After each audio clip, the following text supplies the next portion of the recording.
आप हाथी पे निकालो, घोड़ा पे निकालो, कछू पे निकालो साथियों, हम सबकी नदियां पार करने वाले साथियों डॉक्टर BR अम्बेडकर जी के उनके बताए हुए रास्ते पर तो हमको बहुत चलने की जरूरत है साथियों।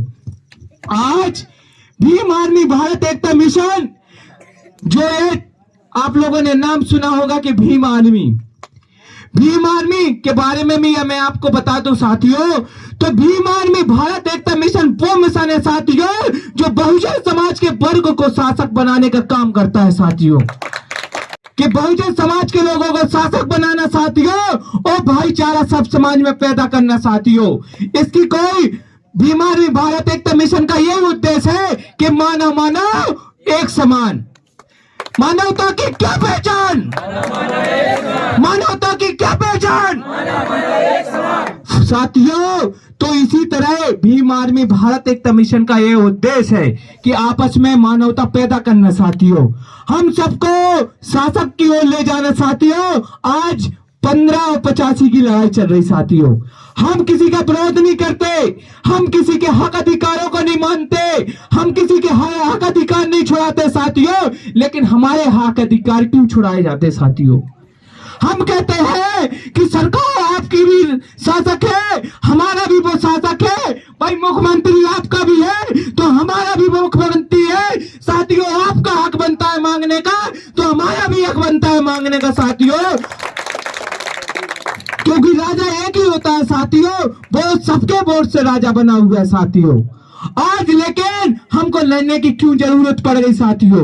आज हमको बहुत से आपके यहाँ संगठन आए होंगे, बहुत से आपके यहाँ पार्टी आई होंगे साथियों, लेकिन आपके बारे में, आपके महापुरुषों के बारे में, आपकी जो आपके साथ जो अत्याचार हो रहा है उसके बारे में किसी ने नहीं बोला होगा साथियों।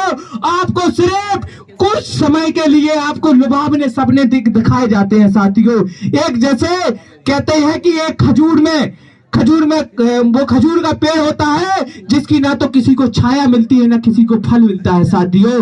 तो इसी तरह कहानी हम लोगों की है कि हम लोगों को खजूर में फल लगा के दिखा दिए जाते हैं साथियों, ना तो उसकी छाया मिलती है ना फल मिलता है साथियों। तो इसी तरह हमें चुनाव के समय में हमारे लोगों को लुभावने सपने दिखा दिए जाते हैं। आपको साथ ये किया जाएगा, आपको ये लाभ दिया जाएगा, कुटी मिल जाएगी, आपकी पेंशन लग जाएगी, आपको समानता का अधिकार मिलेगा, आपके साथ कोई जातिवाद नहीं किया जाएगा, आपके घर आते हैं वो 10 बार पांव पड़ते हैं। लेकिन साथियों चुनाव निकल जाने के बाद कोई पूछने नहीं आता है आपके पास, बताओ आता हो तो नहीं आता ना। तो साथियों हमें उस व्यक्ति को शासक बनाना है जो हमारे लिए दिन रात एक करके, हम अगर आधी रात को फोन लगा दे तो वो आ जाए साथियों, उसको ले। हमें ऐसे व्यक्ति को नहीं चुनना है जो हम उसे हम वोट भी देते हैं, उसे शासक भी बनाते हैं, वही हम में लात मारता है साथियों। तो हमें ऐसे लोगों को वोट बिल्कुल नहीं देना है, हमें सतर्क होने की आवश्यकता है साथियों। आज हम अपने हक अधिकारों के प्रति जागरूक नहीं हो गए साथियों, तो हमारे आने वाले बच्चे क्या होंगे, गुलाम होंगे साथियों। आज के समय में बहुत सोचने वाली, आज क्यों भीम आर्मी भारत एकता मिशन को इतना परिश्रम करना पड़ा है साथियों। यहाँ तो ठीक है आपका गांव बहुत अंदर पड़ता है साथियों, ये तो बहुत दिल्ली जैसे जो कि पूरे भारत देश की राजधानी है साथियों, वहां इतनी व्यवस्था होने के बाद भी एक छोटे वर्ग की बच्ची को 15 किलोमीटर तक रगड़ा जाता है साथियों, दोनों साथ घिट जाते हैं, उसके आंचल वगैरह पीछे से सारे घिट जाते, कोई पुलिस प्रशासन नहीं आता है साथियों, कोई पुलिस प्रशासन उस बच्ची की मदद नहीं करता है, उस बेटी की मदद नहीं करता है साथियों। और बाद में उसके परिजन को पुलिस द्वारा मारा भी जाता है कि आप FIR नहीं करोगे साथियों। एक जुल्म हुआ, अत्याचार हुआ कि नहीं साथियों, हुआ कि नहीं हुआ भाई।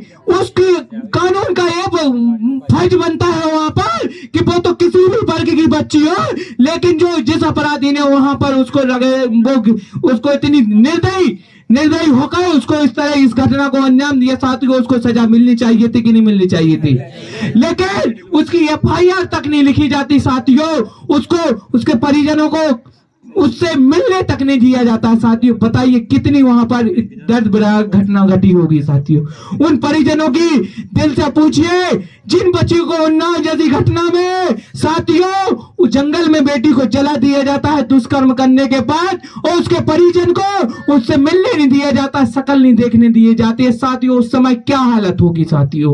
तो आज भीम आर्मी भारत एकता मिशन हमारे बहुजन समाज के हो रहे अत्याचार, जुल्म अत्याचार, हक अधिकार को दिलाने के लिए लड़ाई लड़े हैं साथियों। आज हमारे बड़े भाई एडवोकेट चंद्रशेखर आजाद जी और भीम आर्मी के संस्थापक और हमारे एएसपी के राष्ट्रीय अध्यक्ष जी जो दिन रात एक करके आज हमारे बहुजन समाज की लड़ाई लड़ने का काम कर रहे हैं साथियों। तो हमारा फर्ज बनता है साथियों उनका साथ देना कि नहीं बनता? बनता है। तो आप लोग तैयार हो उनका साथ दोगे? तो साथियों कौन कौन तैयार है? अच्छा माता बहने आप लोग साथ दोगे कि नहीं दोगे? हाथ उठा के बताएं। मेरे कहने से आज नहीं, आप लोगों को कसम खानी पड़ेगी कि आगे जीवन तक हम उनका साथ देंगे साथियों, और उनको मजबूत करने का काम करेंगे। और उनके तरफ से मैं विश्वास दिलाता हूं कि आपको ऊपर आंच आने से पहले डॉक्टर एमएल वर्मा के ऊपर आंच आएगी साथियों, आपके ऊपर आंच नहीं आएगी।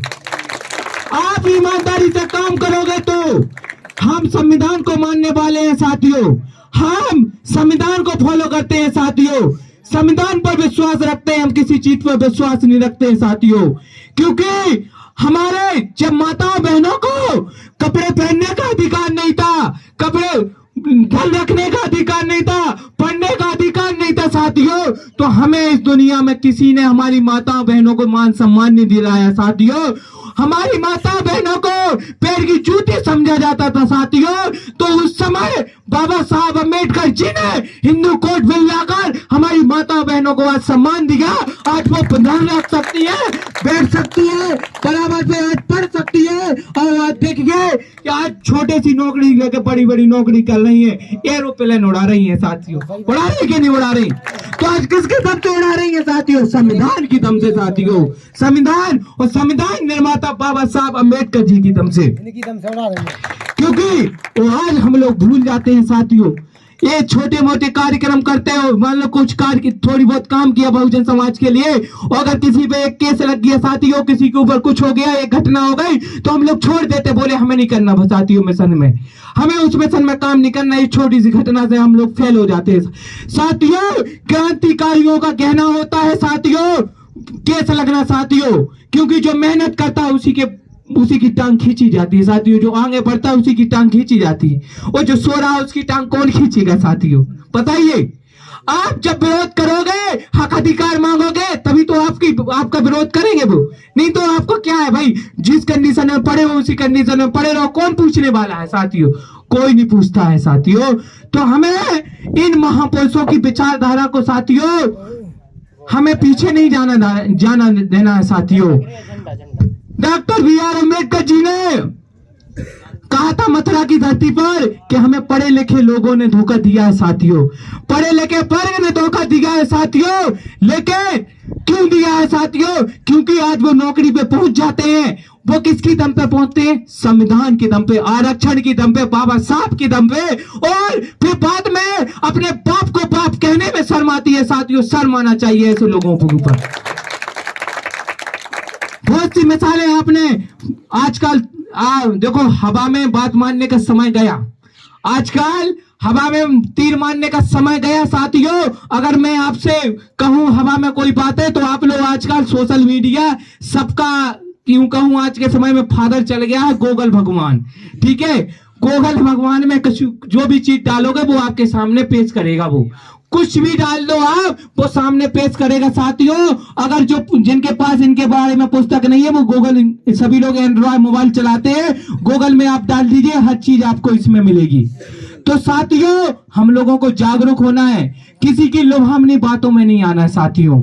हम किसी का विरोध नहीं करते, हम किसी का वो नहीं करते साथियों, हमें किसी से कोई मतलब नहीं है, लेकिन हमारे लोगों के साथ अत्याचार ना हो साथियों। हम कहते हैं हम आपकी भाई रैली निकलती है, आपके भाई लड़कों की शादी होती है, तो हम आप बड़ी दुख खुशी होती है, आप हाथी पे निकालो, घोड़ा पे निकालो, कछू पे निकालो साथियों। Subscribe now and press the bell icon. Never miss an update.